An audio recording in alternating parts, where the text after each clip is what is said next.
working at the transfer of the family business to the next generation. I'm going to stop with talking about this thing. Don't only think about expanding. Look at my brother, look at my sister. They need to go into next generation, third generation. You have to be prepared. It's hard work.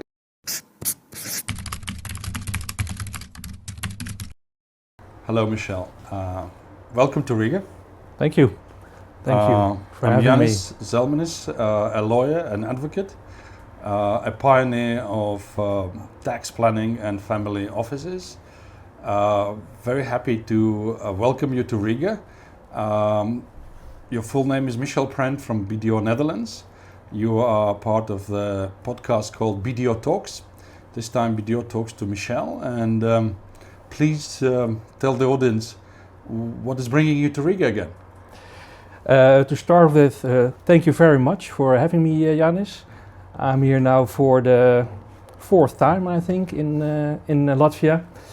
And this time I'm here to conduct a workshop for family businesses in Latvia, some clients and prospects of BDO.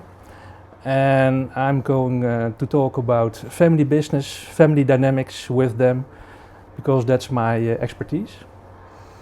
Having looked into your LinkedIn profile, I saw a whole big evolution from just being a tax advisor into what you are now. Would you just describe how you are positioned within the BDO Netherlands world, and what was your career path? Okay. I studied tax law.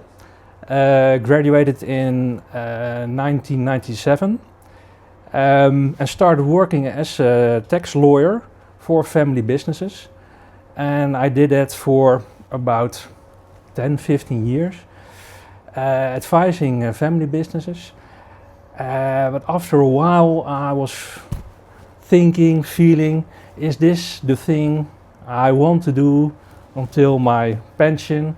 At this moment in the Netherlands, we go with pension at 68, I believe, years of age. I was thinking, I don't like it being a tax advisor, but what am I going to do then? And what I did like and still like at my work is working with the families, with the people. And what always triggered me were the dynamics.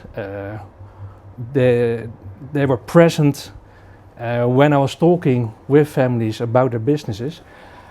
But I was trained as a tax lawyer, so I noticed the dynamics. I could feel it, I could see it, experience it, but I didn't know what to do with it. But I saw the family sometimes struggling with it.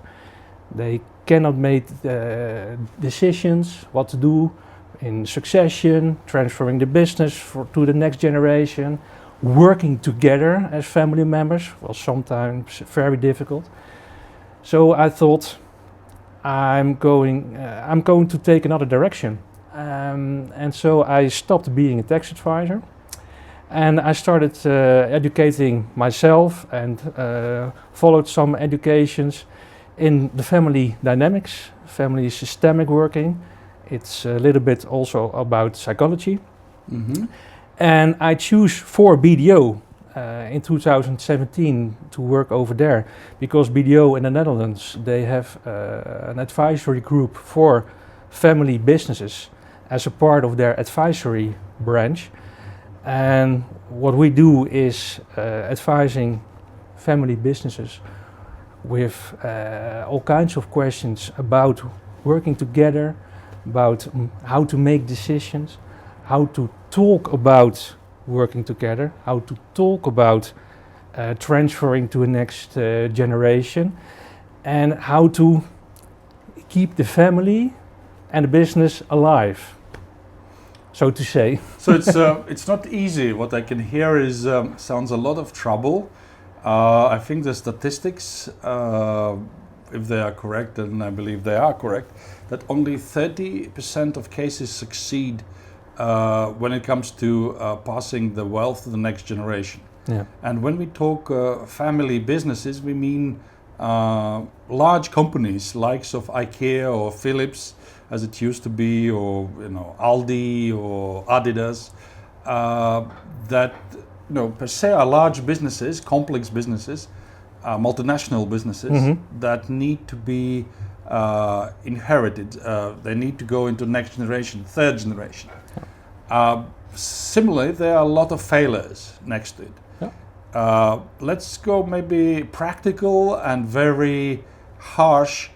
Could you single out couple, like 2-3 reasons why the family business relationship passing the wealth to the next generation, why it fails?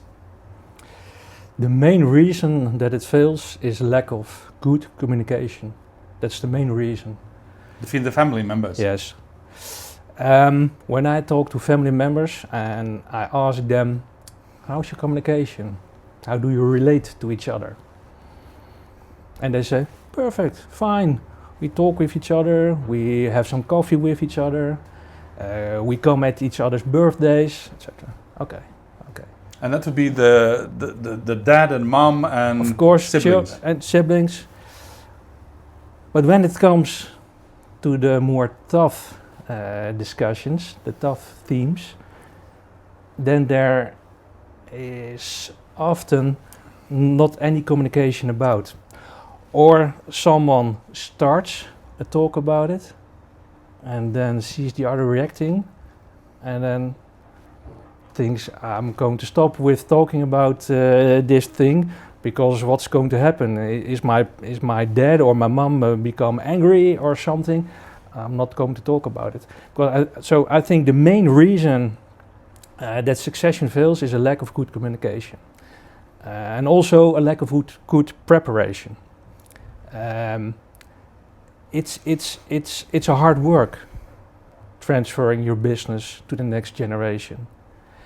And most often, the now generation, so to say, they are big entrepreneurs. They know how to deal with all kind of difficult topics in their daily business.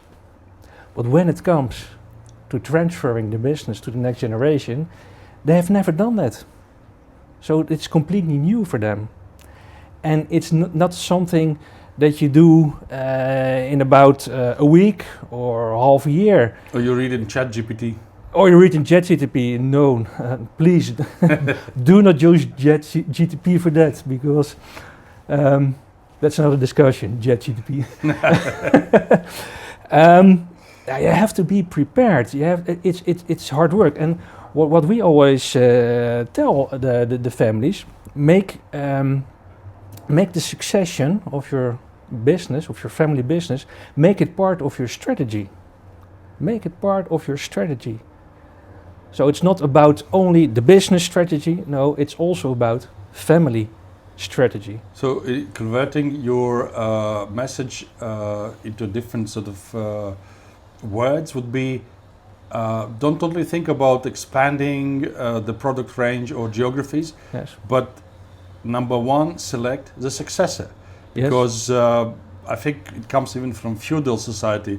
The king should decide who's going to inherit, not necessarily the eldest child, because the eldest child might not be the best fit for business purpose. True. So how do you go about telling their families to choose a successor? Or you would advise them differently, say, just stay away from the management. What are the options here? There are different options. And that's also part of why succession successes or fails. It's about good education. It's about skills, being skilled. And also being really motivated, intrinsic. I don't know if that's the correct English word, but when you feel it as the next generation, yes, I want it because I want it. Not because my dad or my mom wants me to do it. No, I want to succeed. But that takes some courage because you have other yes, siblings. Of course. and uncles, and you basically come forward and say, I want to run it, and that's a question of trust then. Of course, it's about trust. It's about courage, true, because it is something when you tell your parents and your and other siblings, I want to succeed.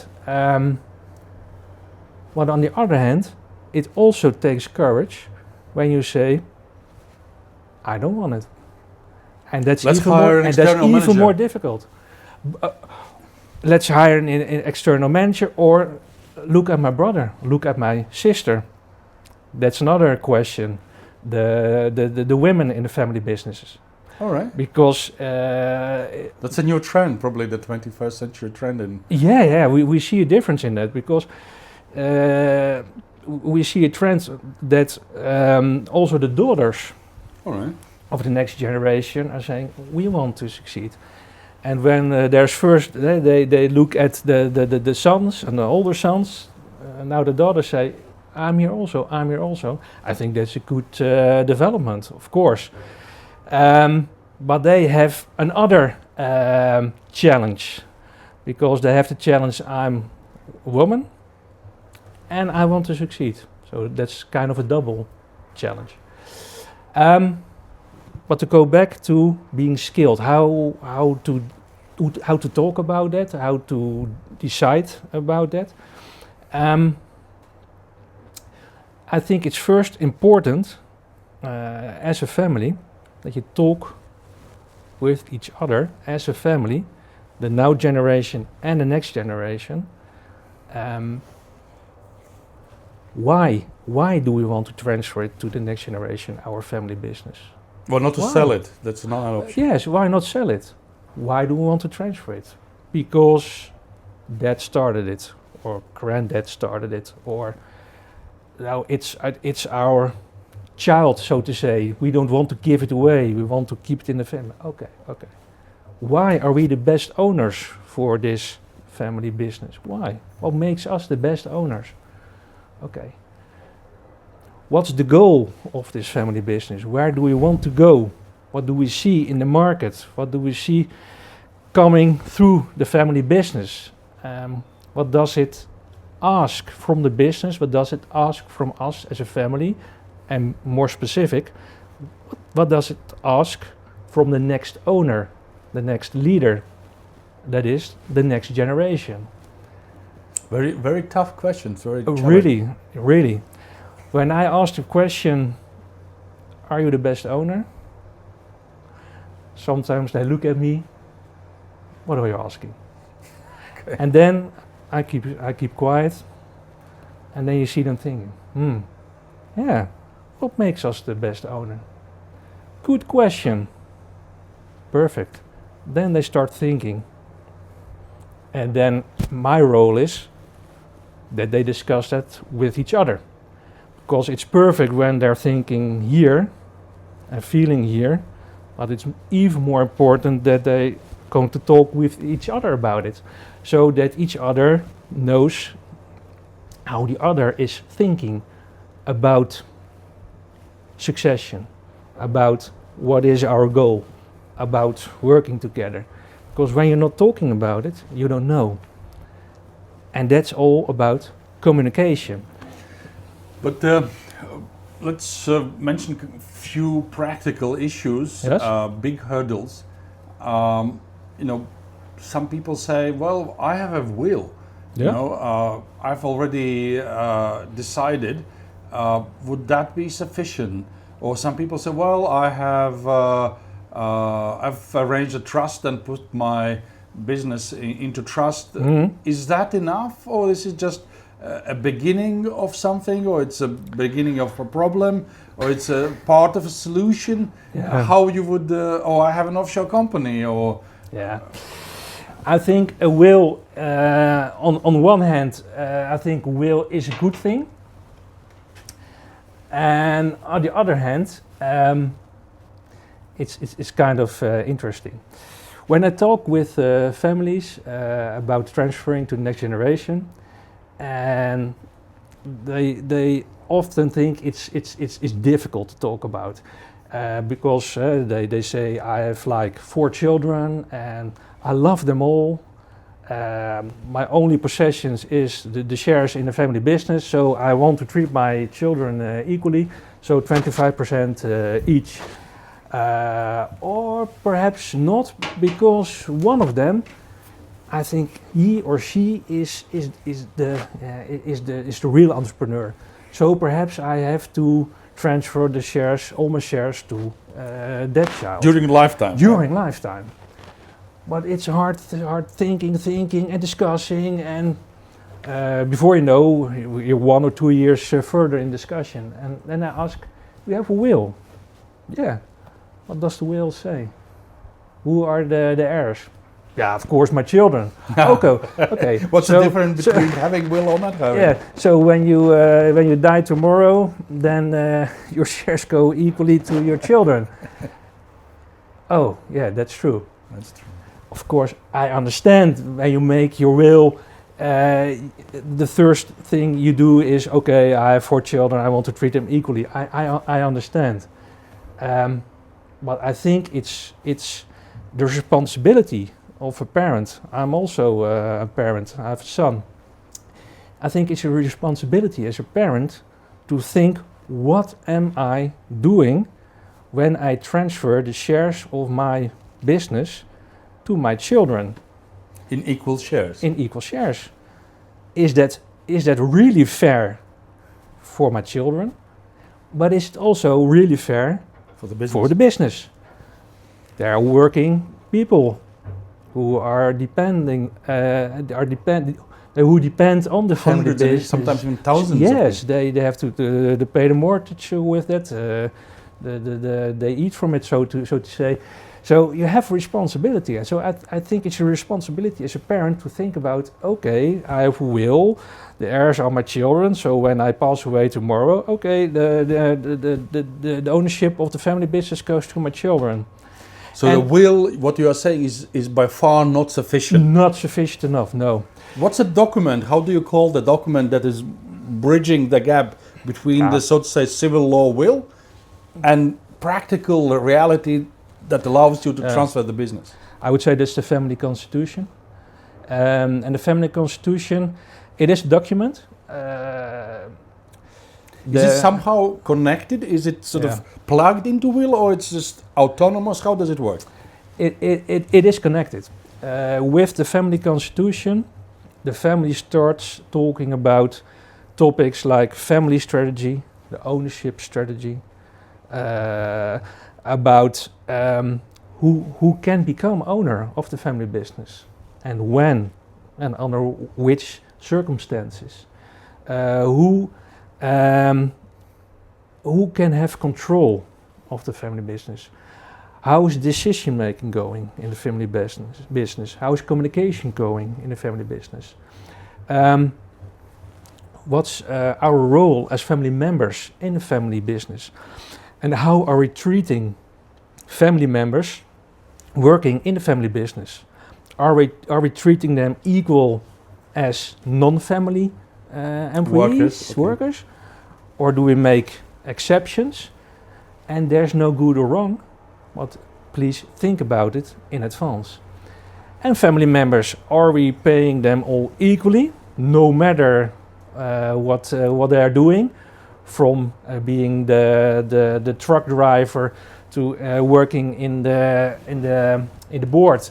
Are we paying them equally, or are we paying them a wage that suits with their wages and probably dividends? That's also another, of course, payments that from is the business. Different. Dividend is the rewarding for being an owner, and for your work you get your salary, and that's the difference. But lots of families are not aware of the difference. They think, I'm an owner. Oh, then I have to get the big salary. I'm not saying that's wrong. I'm not saying that. But I'm saying be aware of it. What's the signal you're giving? And I've seen lots of examples of, like, let's say, 4 brothers who were succeeding their father, and they were all appointed in the board. But only one brother was the real CEO, the real entrepreneur. And what you see after 10 years when the dad passed 20 away, years, that brother starts thinking, I'm more equal than others. yeah, and I'm working for my brothers, and they're being paid really big, but I'm making the money here. And I need to I've be compensated extra. Yes, and then the fight starts. And the troubles become greater when the next generation is coming. But do you have a mechanisms to protect against that in the family constitution? Because that's a human nature. It's human nature. The mechanism in family constitution is talk about it. And I can give a lot of examples from own experience. And of course I know where it's coming from. You don't... I understand that a brother is saying, I don't want to work for my other brother. I don't like when my brother is becoming my boss, or when my sister is becoming my boss. I understand that from family perspective. And then we're going to talk about it. And trying to that they feel and understand we're still family. We're equal as a family. But we're brothers, different. we are sisters, yes, we are but cousins. we're different, and we have different skills in the business. And that's also okay. There's a concept, I think English have phrased it, ruling from the grave. Yes. Is this something that works? Can you really predict and plan for all eventualities? No. So you would rather create a live mechanism of conflict solution, mediation, rather than predict everything in advance. Yeah. You can, of course, you cannot predict anything in advance. And ruling from the grave, I'm not advising that. Not too optimistic. No, I don't believe in that. I don't believe in dads or patriarchs who are ruling from their grave, or who want to rule from their grave for next generations, because it's not going to work. Because people are people. We all have different characteristics, views, ideas, and when you want to rule from your grave, you're putting a lot of pressure on your next generation. The pressure of you have to do what I, ruler of the grave, decided want you 20 to do. years ago. Yes, it was decided. Yes, it's a pressure. When you talk about fair, I think that's not fair. And I think you're doing harm. You can do harm. You can harm your next gen, but also you can also harm your family business. Because your family business has the right of the best owner, the best leader, and perhaps that isn't the next gen, or perhaps that isn't not just the next gen. Perhaps it's the next gen with external management, the combination, for example.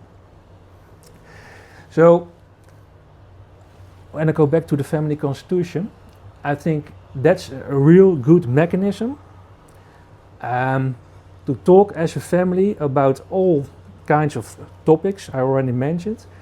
But I think the most important of a family constitution is to learn to discuss with each other about the tough topics of the family business. To learn that you can talk about that. To experience that it can be tough, it can be really emotional. Yes, there can be some conflicts, some pretty discussions, but then at the end you learn, we can talk about it. I think that's the most Michel, important. it reminds me of mediation a lot. Yes, it's part of it. I know that you are not the first time and you've not been coming for nothing. Is there a real Latvian case where you can say, yes, you have, we as BDO, you as a Dutch expert, you have advised a Latvian family. Is there a real case of the first Latvian family constitution that you are aware of? Yes. Yeah, I was here about 8-10 months ago to work with the family pylons of Sasa Timber and Marco IKEA. A really nice family business and a really nice family also, the family pylons. And they are thinking, also working with the transferring of working at the transfer of the family business to the next generation. But they come to BDO with the question, how do we do that? Because they already experienced that it's difficult. It's difficult to talk about to who are we going to transfer, because there are 4 children with some difference in ages. So when are we going to transfer? How are we going to do that? Why? Why are we going to transfer? And then all family dynamics started. And what we often see when the dynamics become too great, discussion closes, so to say. So let's not talk about it. then it's not there. Then it's not there.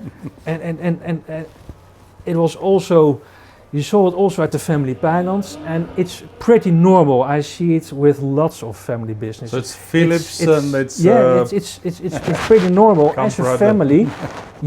Because as a family, as family members, you want to keep the harmony. So when you realize, when it's becoming too tough to talk about some topics, don't talk about it, because we want to see each other, we want to visit each other. But they also realize we're not coming further in our transfer to the next generation. So we have to tackle, so to say, those topics. And that's why they come to BDO, and that's why they come to BDO Latvia. You asked me, because of our experience in the Netherlands with the family business advising, to help the family pylons. And so you have 500 years of history of capitalism. Let me summarize, but I've seen a lot of failure, and I think it's publicly known that Online Farm with a testament or will was not particularly a good case, and there are other cases in Latvia. Is there a right time, age-wise, because people often have discomfort talking about drafting wills and seeing notaries. For family business transfer, is there a right time, age? I think as soon as possible. I would say as soon as possible, because no one wants to die. But we know we are mortals. We are mortal. Perhaps some family business entrepreneurs who think they have, they live forever. Oh, that's a joke. But I see entrepreneurs, family business entrepreneurs, who are thinking, I will live for years. I will live for years. I will live for years. But in the end, it's fear. It's fear about talking about dying, about mortality.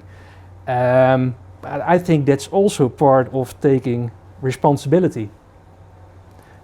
To think about your will and to do something with it. And I should say as soon as possible. And when there are children, yes, I would say really soon as possible. Because also when you're young, you can die.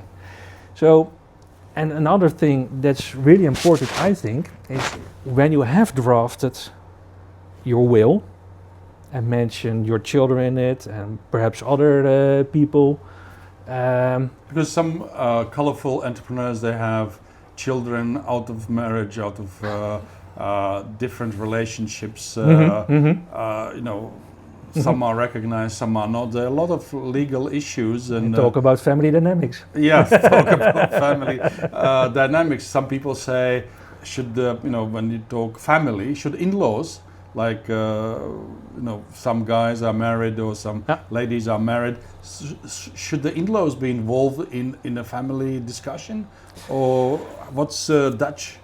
Yes, I always say let them be involved. Let them be, because again, later on, upon the divorce, because they have, you know, those, you know, couples have children. After the divorce, they have, you know, say over the children or grandchildren of the family business.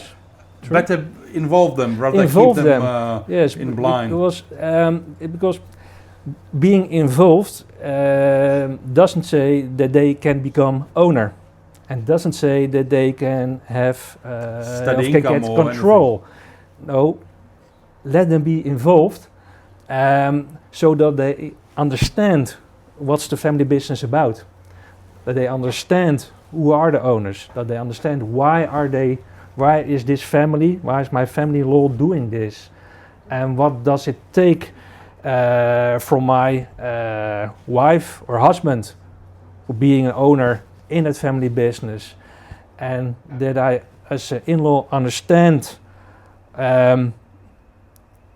part of the family dynamics that is taking place regarding to the family business, because it's all about the being loyal. Your husband or your wife, she or he feels loyal to you as a husband-in-law, but she also feels loyal to her family members, and she also feels loyal to the family business. And you want to avoid that there arises a loyalty conflict. And I'm not saying you can avoid it at all time, but when you as an in-law are involved in the family business, perhaps also in drafting the family constitution, or you know about the family constitution, what it says, etc., then you can avoid a lot. At least you know your rights and obligations. That's also really important. Really important. You know, yes. Unnecessary expectations as to your role. Or also, it's about it's managing a good way of managing the prenuptial kind of issue. You know, marrying to someone rich in a big business family. You need to know your position. Of course, that's also really important. Yeah. Before we go to the do's and don'ts, as our sort of practical summary to the viewers, a question about what you see the Baltic, stage, Latvian market, the Latvian, as I call capitalism, the business level. Any comparisons? Where do we stand vis-a-vis Dutch experience? Are we 100 years behind? Are we catching up? What's the peculiarity of our position right now? Since you've been a frequent comer and you have a practical experience dealing with the Latvian families. The big difference is that in the Netherlands we have family businesses of lots of generations, really old family businesses. Of course, we also have first and second generation family businesses, but also a lot of fifth, sixth, seventh or further generations. So that is a difference. With that difference come other challenges, because at a family business of the fifth, sixth generation, the group of owners can become very big. Hundreds. Of course, it's possible. It can also be one owner. It's about what choice did the family make in early generations. Could all the children become owner, or could only the ones who are working in the business become owner? But we see buyouts, maybe buyouts. It's also possible, but you have other discussions. What I see in the Baltic, it's almost always first generation family First to second businesses. generation. So you're facing the first transition from first generation to second generation. And there's also, I think, another challenge or dynamic that's involved with it, and that's you're coming from the communistic regime. And it's only 35 years, approximately, that you're not under the communistic regime. And what I see is real eagerness at the family business. Okay. So we will succeed, and never again communist regime, never Despite again. whatever. And they're really proud of their family business, what they've achieved. I understand, but you see it. But it also, I think, and I would like to hear that from you and from the families here in Latvia. I also see some, is that a good word, hardness? Toughness? Toughness, yes. Fight, always fight. Among the family, or just fight against the world, the angry world, and it makes really go forward. Have to be tough, resist, but not taking time to think. Okay, where am I now? What do I have? But I have achieved a lot, great things, and perhaps I not have to fight anymore. I think that's really interesting. So step back and yes, spend because some time I think reflecting. the next generation, of course, they grew up with their parents coming from the communistic regime, but the next generation didn't live at the communistic regime. So they grew up in a different world. Yeah, a good and example. They have a wider view on the world. They think different, so they have to deal with their parents coming from the communistic regime. Yeah, like a term deficit. Yes. It's sometimes difficult for younger generation to explain what was deficit. And my eldest son said, "Well, Dad, but you could go into Statoil then and buy, because he thinks that the petrol station would sell it anyway. If you don't have in shops, then a petrol station you should have." Yes. So obviously there is a generation, one definitely and maybe 1.5, that basically has grown up under capitalism. So the free economy. Shall we just try to spell out few rules of don'ts for our viewers? Don'ts, yeah. I'll try and you continue. The first one, don't leave it for too late. A will and civil law succession rules will not help and guide how to transfer your business to the next generation. True. Having an offshore account or offshore trust or onshore account and onshore company overseas will not resolve all of your problems. No. You have to think of multiple jurisdictions involved, most likely. Yeah. What else you would say for don't do?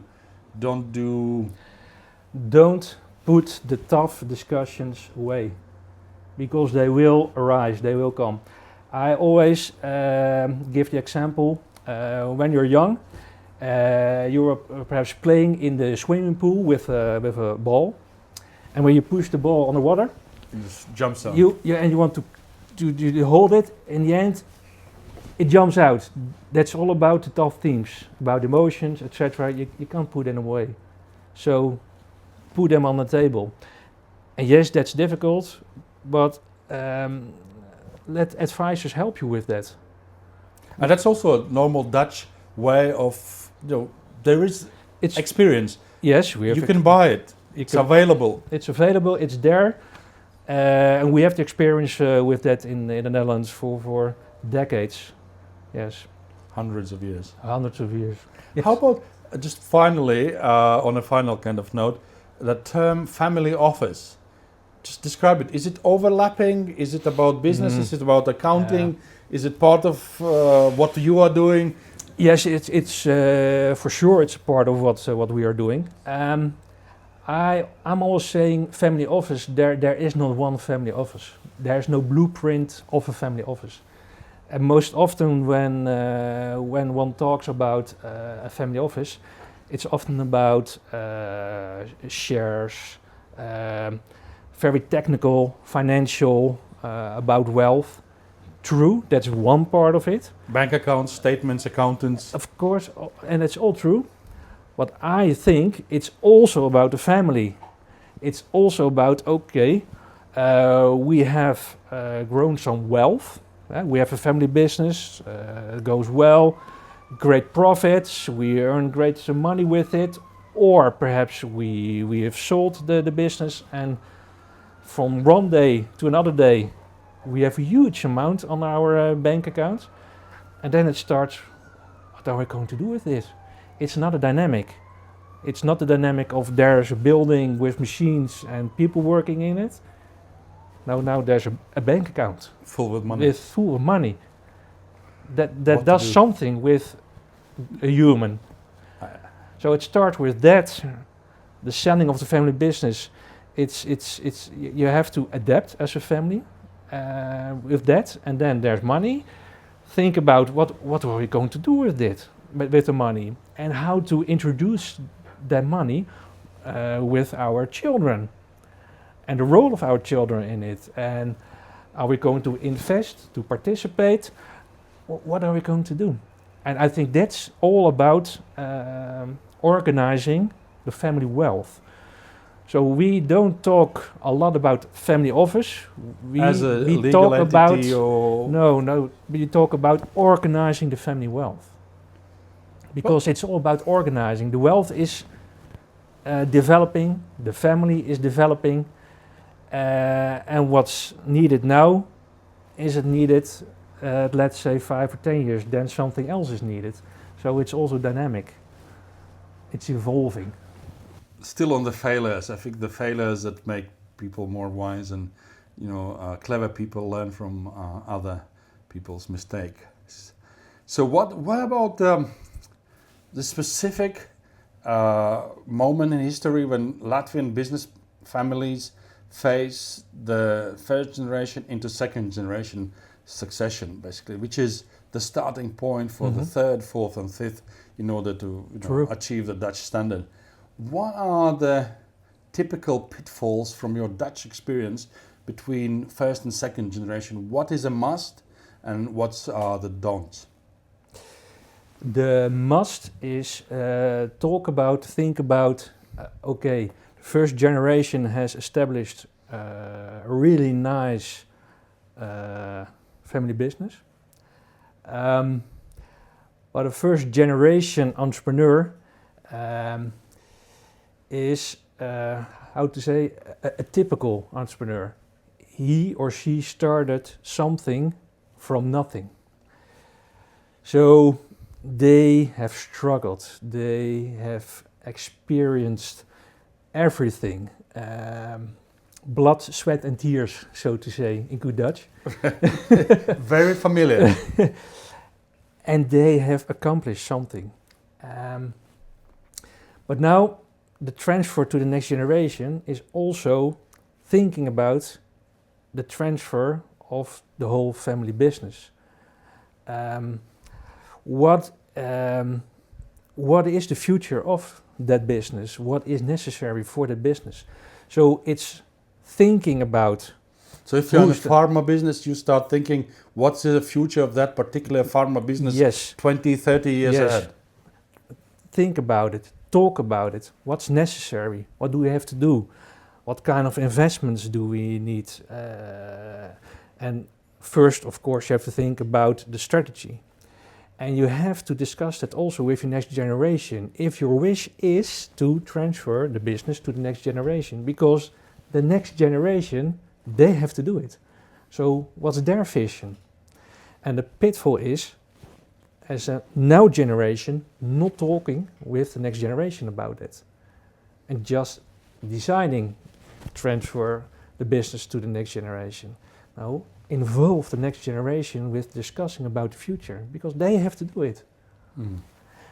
And there we see sometimes a friction, because the now generation thinks, oh no, I've done it always like this, as a first generation, struggling, fighting, learning,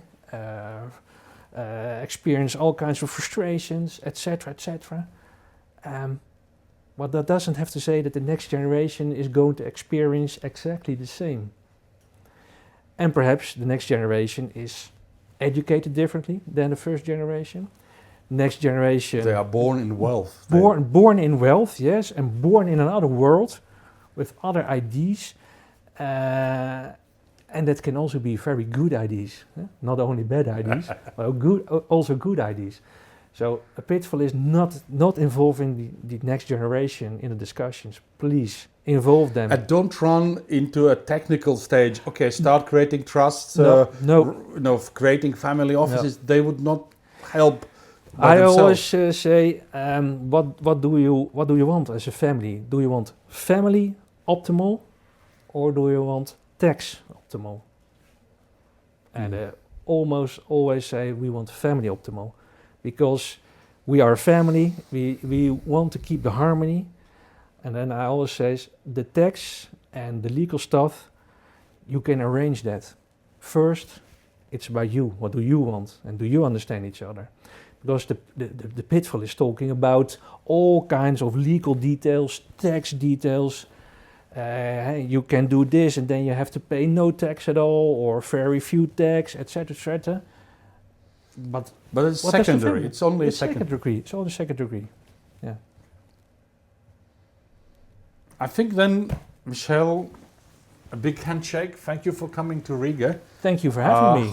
Looking forward to fascinating, enriching workshop, and always happy to have you with us, and thanks for participating in our podcast.